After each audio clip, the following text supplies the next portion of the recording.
ओम महाशिवरात्रि की पावन कहानी। महाशिवरात्रि भगवान शिव की आराधना का सबसे पवित्र पर्व माना जाता है। फाल्गुन मास की कृष्ण पक्ष की चतुर्दशी को यह पर्व मनाया जाता है।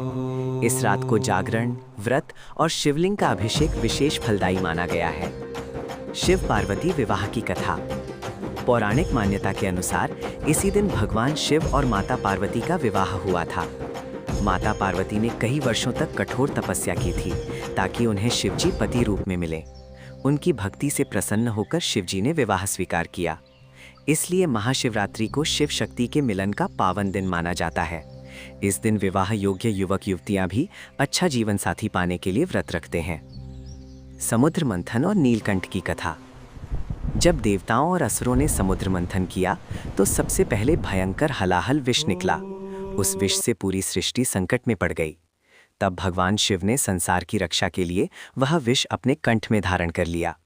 विष के प्रभाव से उनका कंठ नीला हो गया और वे नीलकंठ कहलाए। कहा जाता है कि यह घटना भी महाशिवरात्रि की रात से जुड़ी है। इसीलिए इस दिन शिवजी को जल, दूध और बेलपत्र अर्पित किए जाते हैं।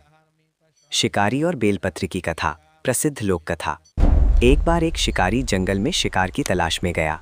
रात होने पर वह एक बेल के पेड़ पर चढ़ गया। उसे पता नहीं था कि पेड़ के नीचे शिवलिंग स्थापित है। रात भर जागते हुए वह अनजाने में बेलपत्र नीचे गिराता रहा। साथ ही उसने उपवास भी कर रखा था क्योंकि उसके पास भोजन नहीं था। सुबह होने पर भगवान शिव प्रकट हुए और बोले, तुमने अनजाने में ही मेरी पूजा कर ली है, इसीलिए तुम्हें मोक्ष प्राप्त होगा। ये कथा सिखाती है कि सच्चे मन और जागरण का फल अवश्य मिलता है, चाहे वह अनजाने में ही क्यों ना हो। महाशिवरात्रि का महत्व।